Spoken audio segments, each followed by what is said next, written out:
Yeah. All right. Hi, everybody. I always can tell me back corner. Tell me your name because I always confuse you and your brother, and then I feel bad. Tell me your name. Joe. Okay. I always want to call you your brother's name. Hi, Sam. Everybody, look. Okay, back on the wall above the sound booth. That beautiful, spectacular, amazing painting of Spam that Samantha painted for us. That will hang in this room for time and all eternity. We're very proud. We're very excited. Good to see you guys. Good morning. So glad you're here. Are you three new? Make sure you fill out welcome cards. Hey, Brennan, will you grab us some welcome cards, please? Please? Hi, Julian. Right? Yeah, because that's Joe. So that's Julian. I'll get it eventually. That's what I have the hardest time with is like sibling pairs. Swap the names all the time. I call her Mac like once a week. All right. I bet you guys are wondering where we're at for our incentives. Who said not really? Get out. Okay, we're at 41, but we've had 4 already today.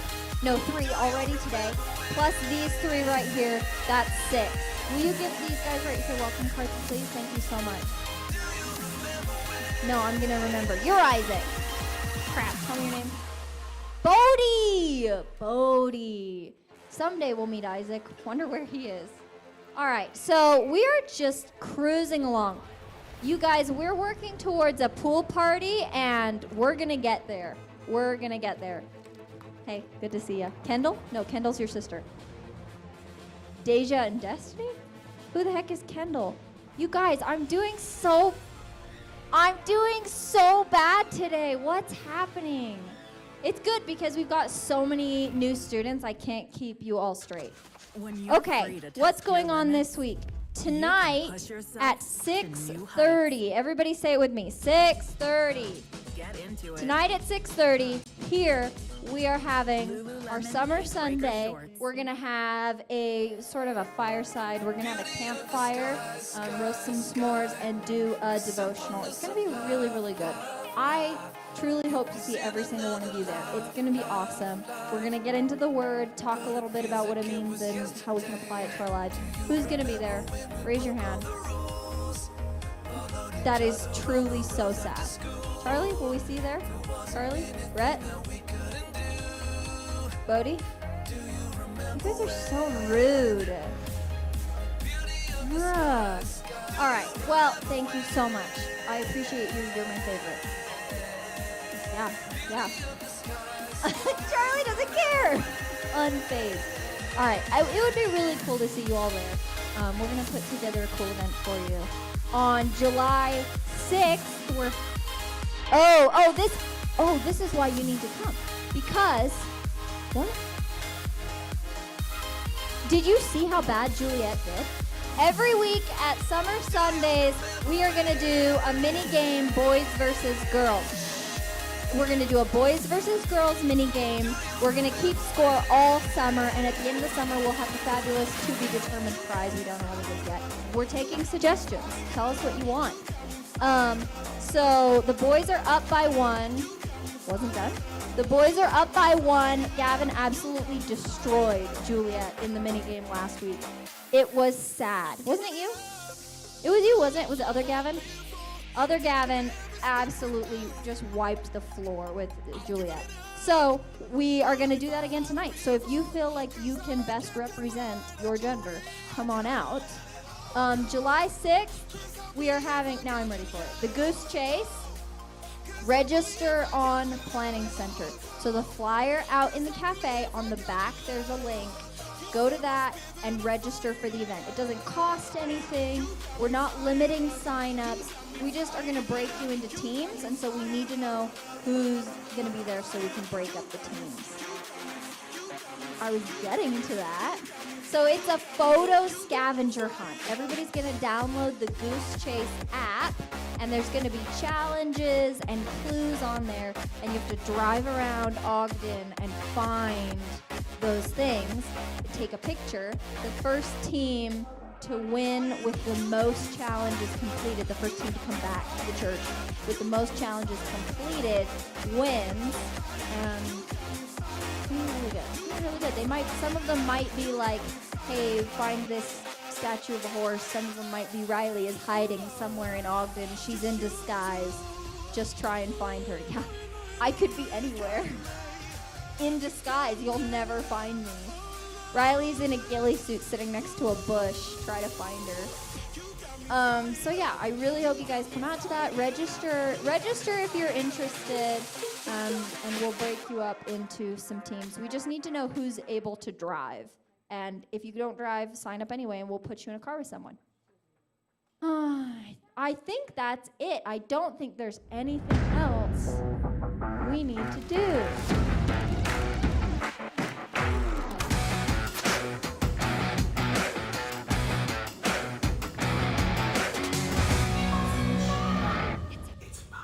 All right, I'm getting the bow and the arrows in my phone. One second.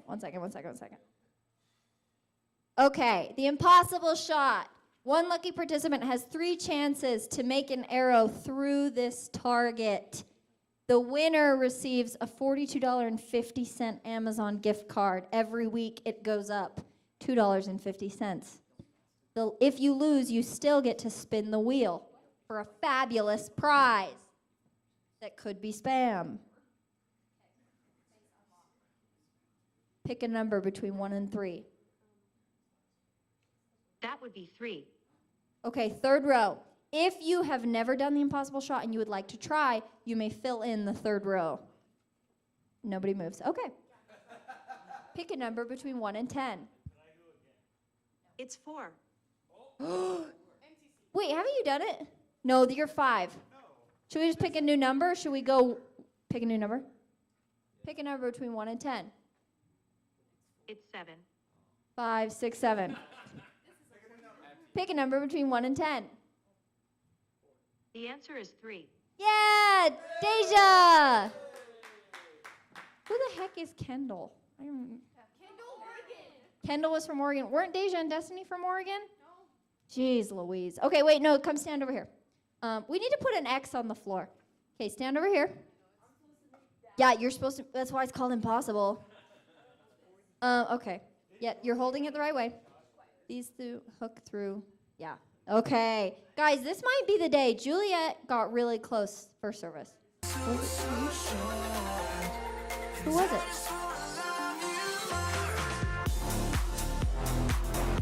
You don't get a prize. Well, you get 3. $2. Pull. I'm sorry. Did I not tell you pull by this? It's pretty intuitive.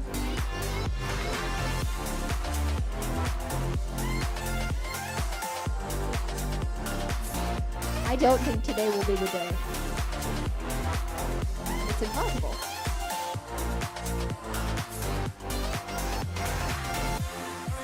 Don't worry, you get to spin the wheel even if you don't make any. And there's some fantastic prizes. Okay, spin the wheel. Everybody, you know what to do.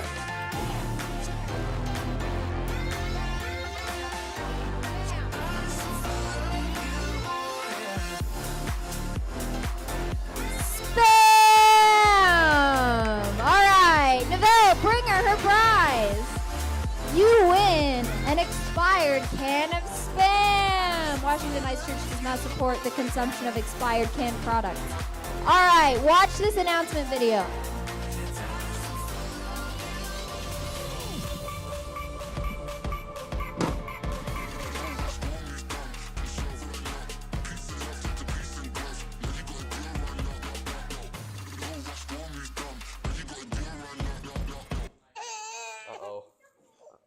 What's up, church? My name is Matt. I'm Riley. I'm Josh, and we just want to say, Welcome to church. I forgot. I already forgot.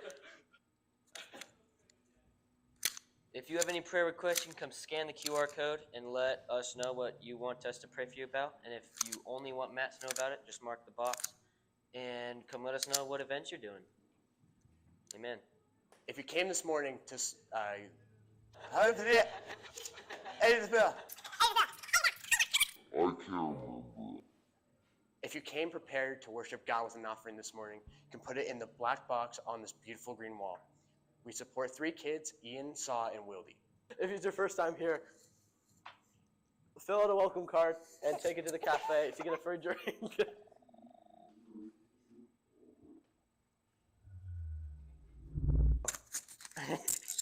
Goodbye forever. Goodbye. Matt, you're old.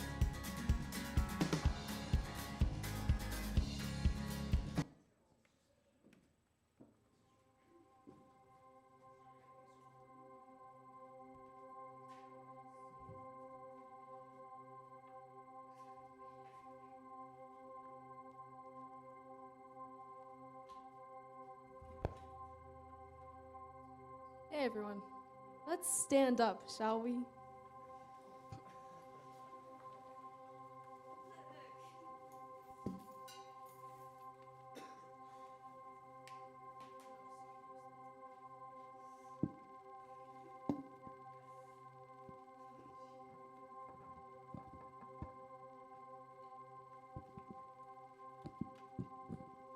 Alright guys.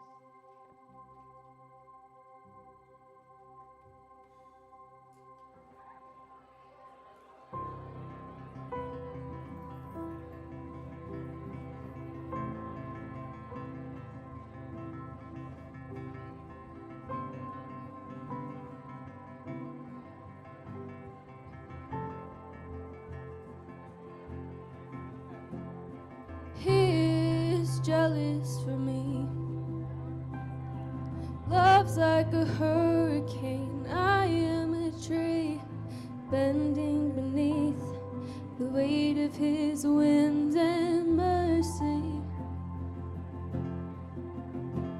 When all of a sudden I am unaware of these afflictions eclipsed by glory, and I realize just how beautiful you are and how great your affections are for me.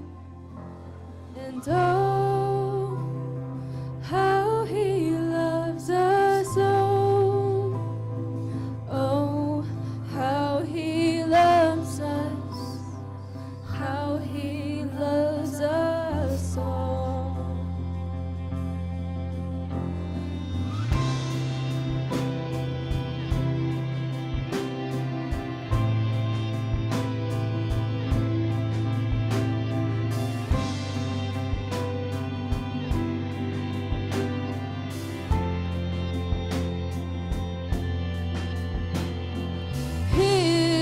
Jealous for me.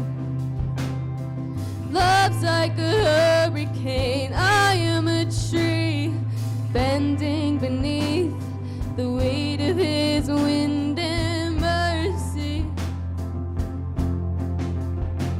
When all of a sudden I am unaware of these afflictions eclipsed by glory, and I realize just how beautiful you are and how great your affections are for me.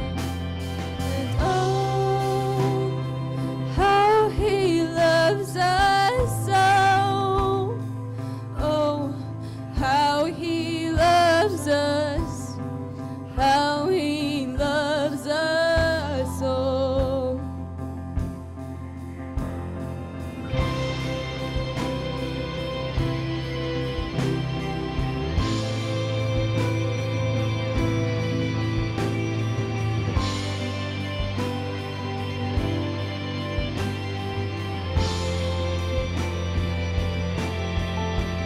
Yeah, he loves us.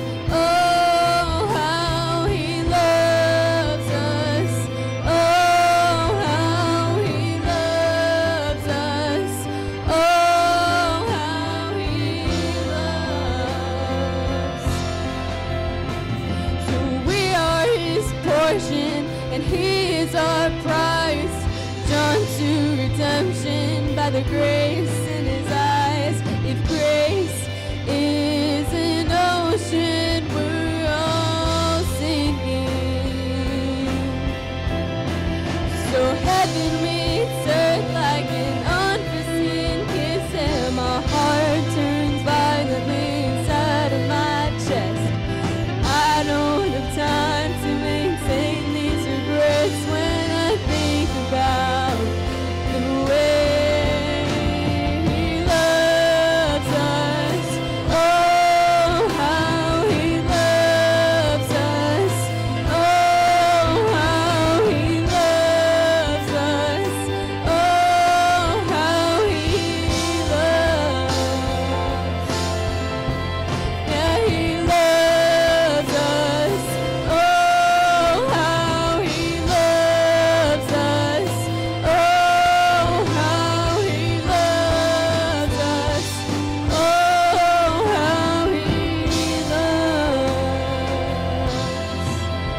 Abraham, you're the God of covenant and faithful promises.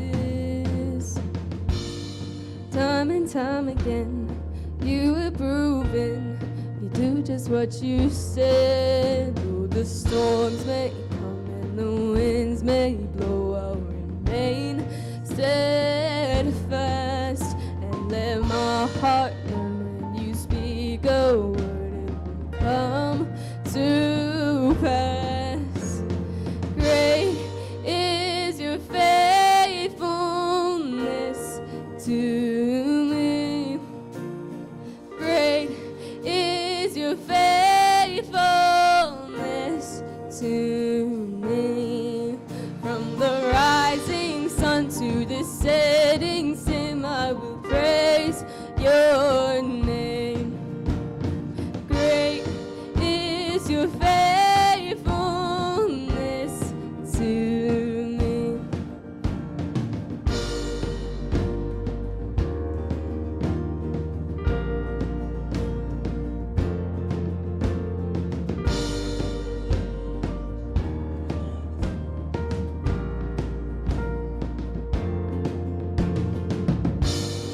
God, from age to age, though the earth may pass away, your word remains the same, yeah.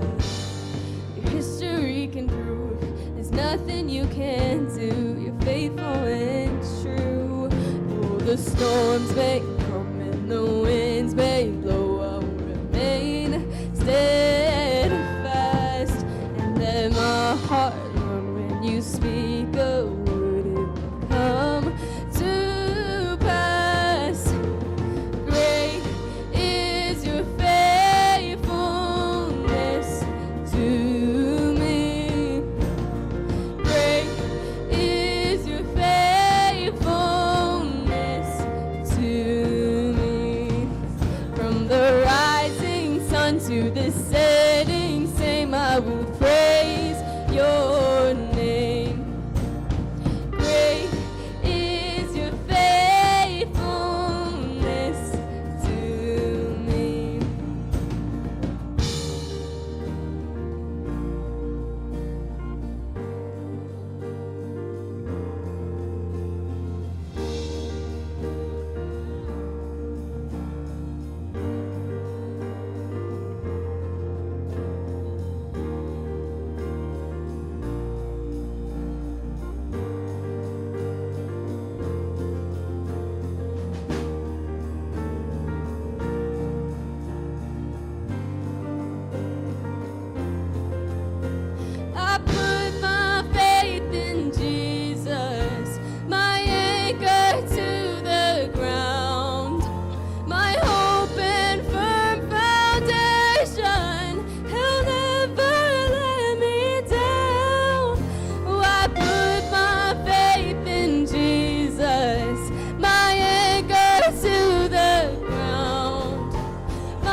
your name.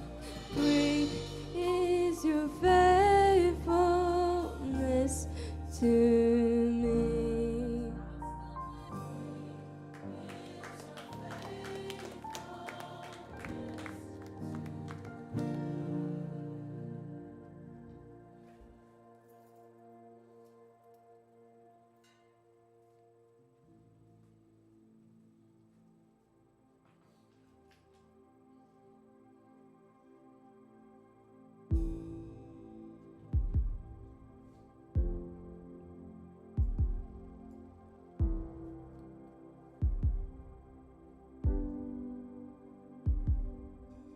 Peace, bring it all to peace.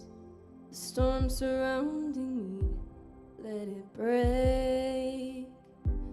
Let your name still call the sea to still, the rage in me to still every wave.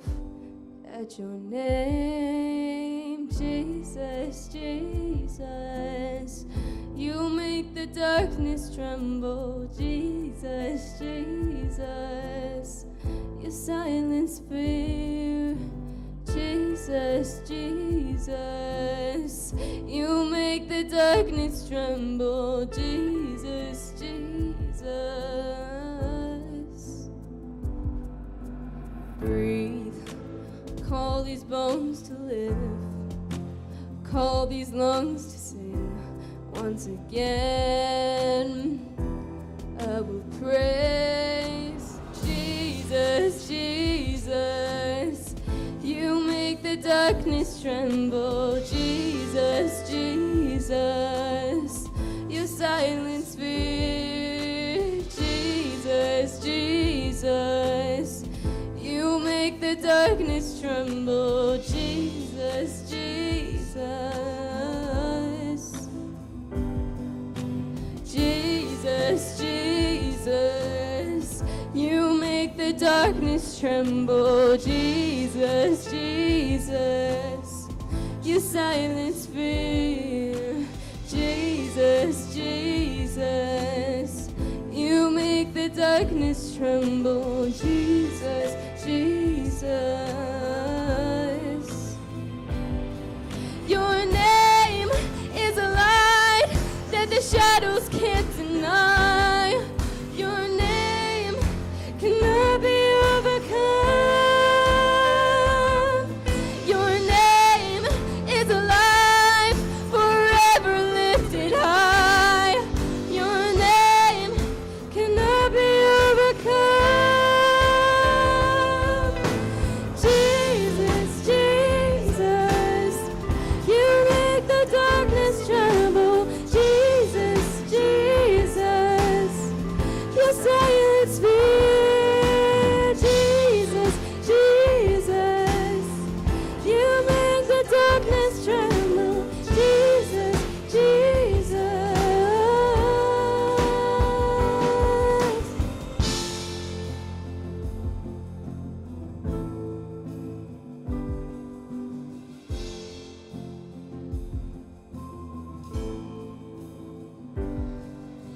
Jesus, Jesus, Jesus, Jesus, your name is a light that the shadows can't deny. Your name cannot be overcome. Your name is alive, forever lifted high. Your name cannot be overcome. Your name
like a rushing wind. Jesus, breathe within. Lord, have your way. Lord, have your way in me. Like a mighty storm, stir within my soul. Lord, have your way. Lord, have your way in me.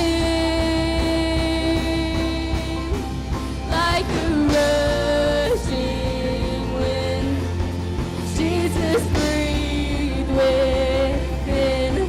Lord, have your way. Lord, have your way in me.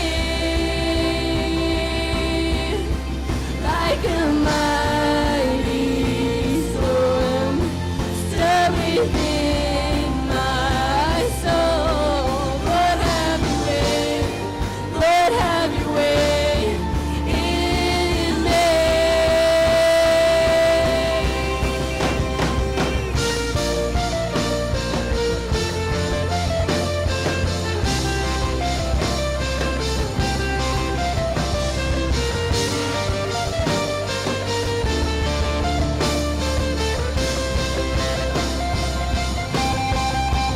Like a rushing wind, Jesus, breathe within. Lord, have your way. Lord, have your way in me. Like a mighty storm, stir within my soul. Lord, have your way. Lord, have your way in me. Lord, have your way.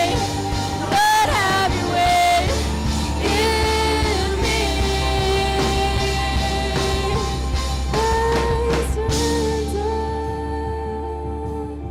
I surrender.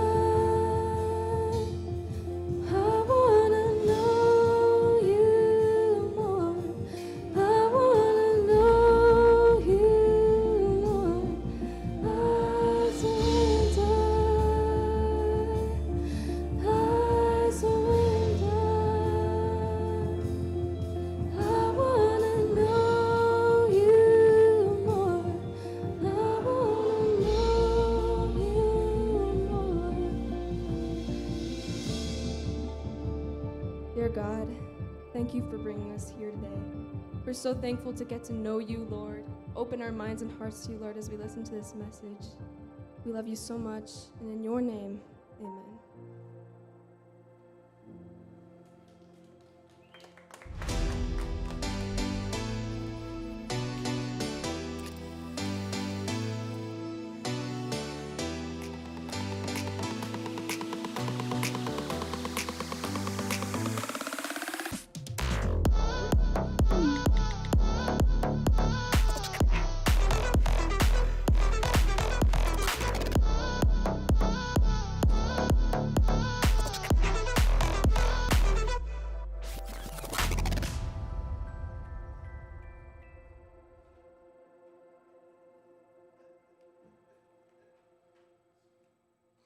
Do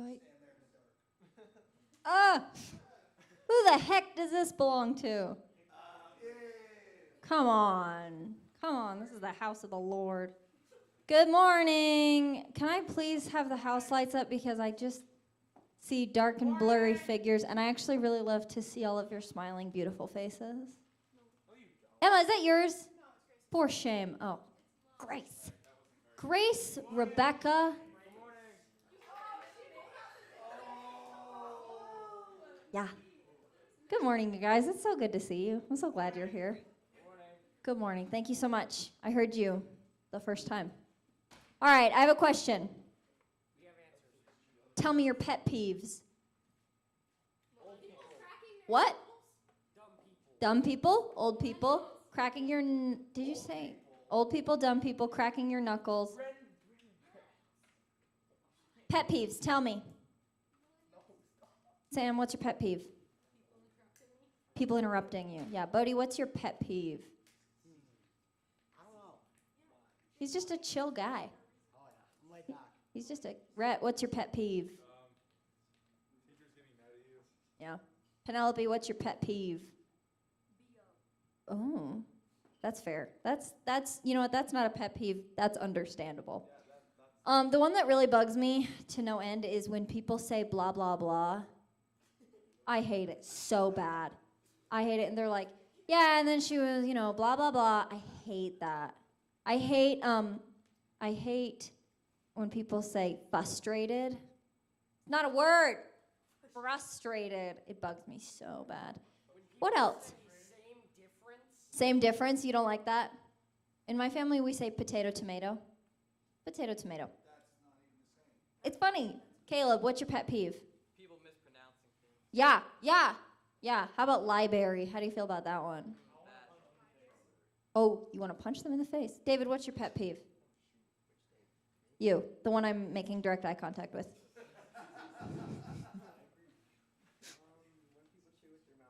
Yeah, and where are the misophonia crowd at? Misophonia is when the sound of chewing just absolutely enrages you, and it's genetic. There's genetic markers for it. It's not just like random. Yeah, it's awful. All right, I googled some of the top pet peeves. Let me know what you think. Okay, chewing sounds is in there. Driving too slow. My husband will road rage if people are not driving the speed limit. Yeah. Unsolicited advice. Slow walkers. Yeah. One-uppers. Like if you're like, oh, I'm so tired, I woke up at 5. They're like, well, I woke up at 4. We can both be tired, my friend. People who talk about their diets. Or, another for you, people that talk about their dietary restrictions. I don't care that you can't eat gluten. I don't care. Sorry for your loss. I don't need to hear about it. Looking at you, McKinley.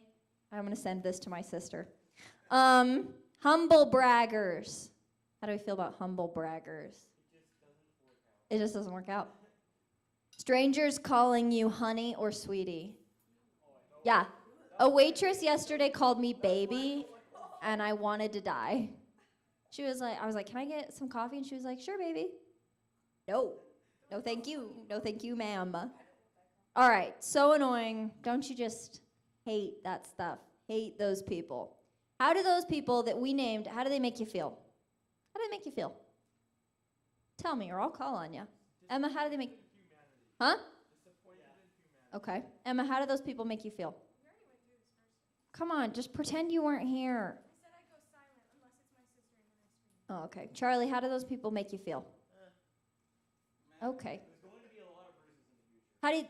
Brennan? How do those people make you feel? What do you say to those people? The slow walkers, the loud chewers, the interrupters? Get out of my face. Get out of my face, okay. Or what do you wish you could say that you can't? A lot of things, yeah. Here's my point. This was a trap. Ha, gotcha. Here's my point. We get very excited to admit we hate things. We get very excited to admit that we don't like things, that they bug us, that they annoy us, that we get angry. We love to hate. Everybody. We're proud of our hate. We make it a personality trait. Some people really do make hating things their whole personality. Like, I'm sorry to break it to you, but hating pineapple on pizza, not a personality trait. You can not like it, that's fine. But if other people like it, just let them have their thing. Hating Nickelback, not a personality trait. They're not that bad. And then that's the thing, the Nickelback phenomenon. They're great. We just all as a collective society decided to hate them because it was fun. Because it was a fun thing to do. They're neutral, they're not bad. But we love to hate things. Things that everybody else likes, things that are too popular. We love to hate. Don't you think? Who agrees? Nod if you agree. Shake your head no if you don't agree. Penelope doesn't think so. She thinks this world is loving and accepting and sunshine and rainbows. Okay. We are quick to hate things and we are quick to tell everyone how much we hate them. We are proud of being angry. First service, I heard all about how somebody would slap someone that chews too loud, or somebody said bite them. Like, this information was just volunteered. It wasn't you. I bet we can all guess. Anyway, during his life on earth, Jesus gave practical application for his principles. He told us how to do the things that he was teaching. He didn't just give us the lessons and then walk away from it. He gave us action steps. And we're going to look at one of our well-known parables. I guarantee you probably all have heard it at some point, that has a lesson in it and then something we're supposed to do. It gives us an action step, like what can we do with this information? The Good Samaritan. Who knows it? Who knows the Good Samaritan? You're scared to admit because you think I'm going to call on you for something. This is just a yes or a no question if you know that. What? It's not ringing a bell. You, really? Well, it probably will. Okay. Well, Rhett, can I tell you a story? Yes, you can. It's called The Good Samaritan, Once Upon a Time. It says, Rhett doesn't know, I'm going to tell him. I probably know. One day, an expert in religious law stood up to test Jesus by asking him this question, "Teacher, what should I do to inherit eternal life?" Jesus replied, "What does the law of Moses say? How do you read it?" The man answered, "You must love the Lord your God with all your heart, all your soul, all your strength, and all your mind, and love your neighbor as yourself." "Right," Jesus told him. "Do this and you will live." The man wanted to justify his actions, so he asked Jesus, "And who is my neighbor?" And Jesus, in true Jesus fashion, starts telling him a story. He says, a Jewish man was traveling from Jerusalem down to Jericho, and he was attacked by bandits. They stripped him of his clothes, beat him, and left him half dead beside the road. Just a walking guy, traveling a very well-known, high-traffic road. And he's attacked, he's robbed, he's beaten, and he's left to die on the side of the street. And Jesus goes on to say, a Jewish priest saw this wounded traveler and kept walking. A Levite man, the Levites were a big deal in the early Jewish religion. They were allowed, they had the priesthood, right? The Levites had the priesthood. All right, a Levite, a man who is also a spiritual leader in ancient Jewish society, came by this guy next, and he kept walking too. And then something incredible happens. A despised Samaritan came along, and when he saw the man, he felt compassion for him. So let's break this down person by person. Is it ringing a bell now? Do you remember it? Okay, good. Let's break this down. First of all, the Samaritan. Does anybody know why the Jews and Samaritans didn't like each other? Oh, Emma. Because the Samaritans married in with the left Jewish people. Yes. They thought that they were unworthy. Oh, yes. Is this because you were here first service? Yeah. See, come to first service, and then second service, you'll know all the right answers. First service is fun. So, King Nebuchadnezzar took the Jews into captivity, and he moved a ton of them out of their land into another. And the ones that were left intermarried with Samaritans and had babies, and they were not a pure Jewish race anymore. And so the Jews didn't like that. They didn't like that they had intermarried with the Samaritans. The Samaritans also built their own temple, and so the Jews called it pagan and that they shouldn't have done that. And Emma's right, they were unworthy. That sounds dumb, right? These are dumb reasons to hate people. And then they had beef for like ever after that. They hated the Samaritans with all burning fire and passion because they were just there and they married Jews. That was their beef. So, Jesus uses his voice, his influence, to elevate these people, to elevate their story, to make them the object of the lesson, which is kind of a big deal because everybody hates them. Jesus is using his voice to challenge the prejudice within their religion. There's this really cool story that I liked. I feel like I heard it in an interview with Michelle Obama. She talked about her husband when he was in office. He brought in a huge amount of female staffers. There was not as many female staffers in the White House before his term. And they found that their voices were not being heard. They weren't being listened to as much as the male staffers. So he did this thing he called amplification, where if a female staffer shared something, he would be like, yeah, I like that. And then he would say the same thing again to amplify their voice because he knew he was more likely to be listened to than they were. Used his voice and his influence to raise up others and to make them heard. And that's what Jesus is doing here with the Samaritans. In the story, we have the religious leaders who are known for their abusive power. They are known for ignoring people, pushing them down, reinforcing the stereotypes and the social rules that keep them in power and others out of it. They're benefiting from that hugely, so they want to keep it. And the Samaritans, who are considered to be the lowest of the low, who are the least respected. People would literally cross the Jordan River to avoid traveling through Samaria. They would go like way out of their way and cross the whole river so they didn't have to walk through Samaria. That's how much they hated them. But instead of letting them see Samaritans as the villain, Jesus makes them the hero of the story. Why? Why do you think that is? Yeah, to view them in a different light. What else? What do we think? One more answer, and then I'll leave you alone. What do you think, Deja? I think that, and this is something Jesus does throughout his ministry a lot, he wants to challenge, yeah. To make it so people contradict Jewish thought. Yeah, absolutely. Jesus was all about challenging our bias, challenging the way we think about things. He did not like we do it just because that's the way it's always been done, or that's what everyone else thinks, so that's what I think. He was always challenging them to think about their actions, to think about their viewpoints, to think about how they view other people. And that's what he's doing with this story, challenging the way they saw a group of people that they were conditioned to hate, conditioned to think as less than them. He says in the story that the Samaritan takes the Jewish man in, cares for his wounds, transports him to where he could rest in an inn, and pays for every single thing he needs while he's staying there. Goes really far out of his way to help somebody that hates him for no reason. He was loving his neighbor as himself. So when the Jewish leader asks Jesus, who am I supposed to love as my neighbor? He's basically asking, who am I obligated to help? Is it just the people I'm close to?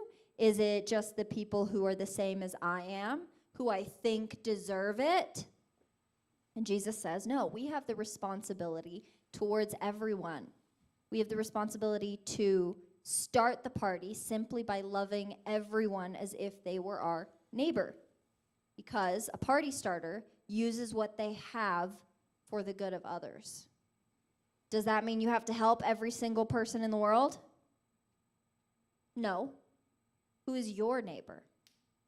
Let's start with their closest context and then work out. Does anybody ever get just like exhausted when you open, I open TikTok and it seems like there's something wrong in every part of the world and I'm supposed to be the one to care about all of it?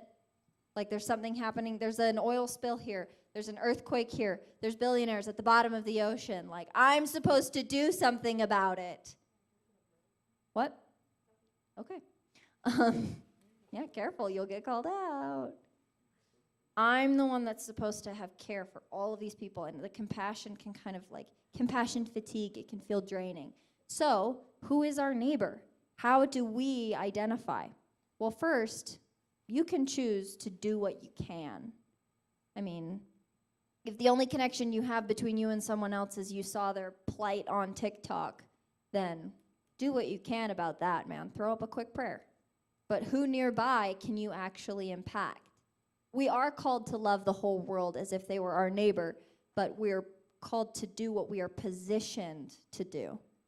Who is around us? Who in our community needs our help? Who do we have the capacity to help? And let's start by challenging the way we've been conditioned to think about certain groups. Start by choosing to see need and be moved by compassion to meet it. Party Starter uses what they have for the good of others. So let's start. I'm gonna talk to you again if that's okay. Who's your neighbor? Can you think of one group that's your neighbor? Tell me, Brennan. Who? Your friends. Your friends are your neighbor. What do they need? Oh, maybe you should ask. Who else? Who is our neighbor? Somebody brought up a really good example first service. Do you remember what it was, Emma? J-High. J-High are our neighbors. What do they need? What does J-High need? Emma? Go ahead. Influence. Maybe they need us to be welcoming. Maybe they need us to see them and say, hey, you're in J-High, aren't you? Good to see you. Glad you're here. Who else are our neighbors? Who are our neighbors, Samantha? Oh, somebody said the adults. What do you think they need? Sorry, Samantha, I'll come back to you. What do you think the adults need? Emma? Oh, okay. Shh, Emma, you're welcome to do that. Yeah. I ask my mom every day, what do you want? She says money. Oh, Driving skills. Parents need money. parents need money. Brennan? Oh, Brennan thinks they need more respectful people in the world. Yeah. So this is what we're called. Who is my neighbor? What do they need? What do I have? So like for starters, if somebody says they need money and you don't have money, what can you give instead? Your time, your encouragement, your prayers, some help around the house? Like, it doesn't need to be money. You don't need to be giving what you don't have. But let's start with what we do have and how can we use it for others? How can I use what I have? Okay, who has a phone? I know you all do. Pull your cell phones out and open your notes app. I have a prayer that I want you to write down. And if you could just pray this, Charles. Charles, I'm looking right at you. Come on, Chuck. Bodie, where's your phone? I don't have it. Bodie, you don't have a phone? I have a phone. I just don't have it on me. Jeez Louise. All right, so write this down. God, please open my eyes to the needs around me. No, it's not, you dirty liar. Charlie's trying to fake me out. God, open my eyes to the needs around me. Show me what I can do to help. What was that? Show me what I can do to help. Help me to love my neighbor as myself. Help me to love my neighbor as myself. Matt, what can we give them if they actually wrote it down? I'll give you a donut if you can show us that you actually wrote it down. After service. Okay. Listen, let's remember, Party Starter uses what they have for the good of others. And the needs around us can be overwhelming. But one thing you have an unlimited supply of is your thoughts. And you can start by challenging the way you think about people. Start with love. Throw up my graphic. There's this company called the Happy Givers. And they put this on a shirt and stickers and stuff, and it's one of my favorites. It says, love thy neighbor, and then it has all of these groups. Oh, you know it's getting serious when the pad comes on. They've got all these groups, and I think, please don't tell us, please don't shout it out. I bet there's a line on there that is someone you have some bias about, conscious or unconscious. And listen, nobody's perfect. We all have opinions towards others that we would probably do better without. And if not, there's probably a group you could fill in the blank in the bottom. Love thy neighbor. That's all we're called to do. Love thy neighbor. Thy immigrant neighbor, thy black, Muslim, LGBTQ, Latino, disabled, indigenous neighbor, your homeless, Jewish, aging neighbor, your progressive neighbor, your neighbor on the left or the right, your millennial neighbor, your Asian neighbor, your addicted neighbor, come on, who can you show love to? Do you have bias towards somebody and you need to leave it at the door? That's what we're called to do, you guys, to challenge the way we think about others and then decide to show them love instead, to be the church that Jesus was building. Challenging the way others see those that are different than us. Who are your Samaritans? When you take stock of why you don't like them, the reasons seem pretty silly. Or who do you know that has a bias? Maybe your parents feel a certain way about a certain group. Maybe they have a bias they could challenge.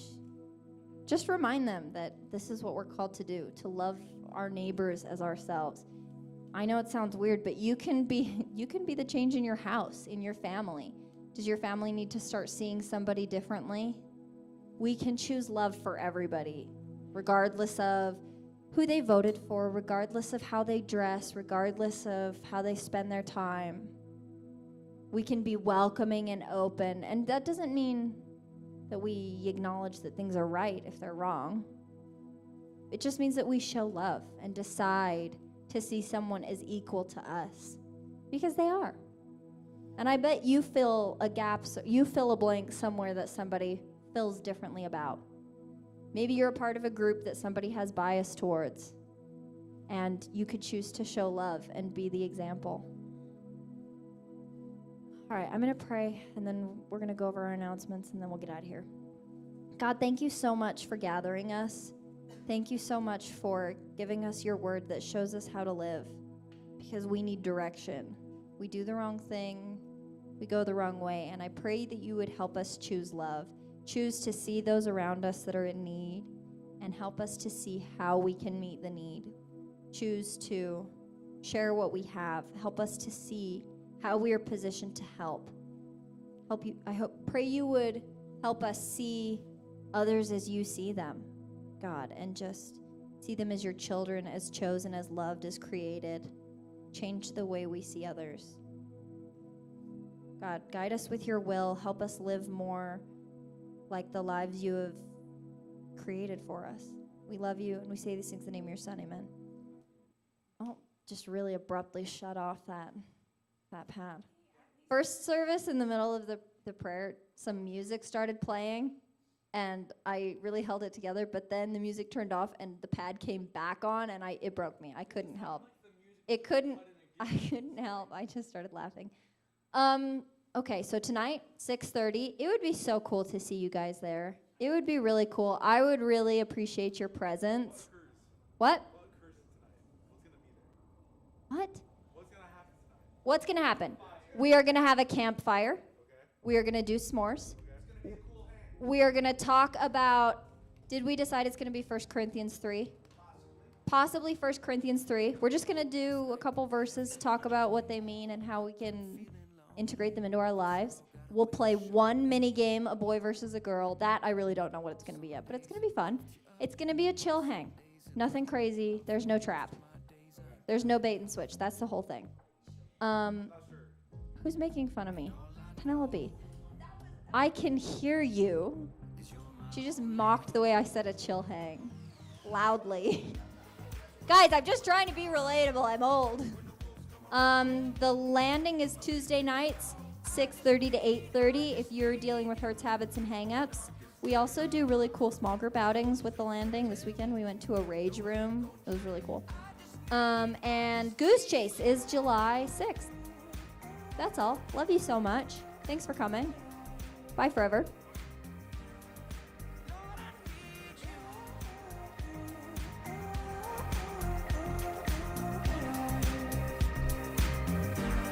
Yeah, I just need you. Yea, though I walk through the valley of the shadow of death, I will fear no evil, for thou art with me. Thy rod and thy staff, they comfort me when I'm beat down, broken. Hold my heart when it's split wide open. Turn these eyes to my soul protector and break the will of this born defector. 'Cause all I know is you're my only hope. When I'm up, when I'm down, when the wolves come around, when my feet hit the ground, I just need you on my darkest day. When I'm losing faith, no, it ain't gon' change. I just need you.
YouTube is the new home of NFL Sunday Ticket. Sign up now and get $50 off.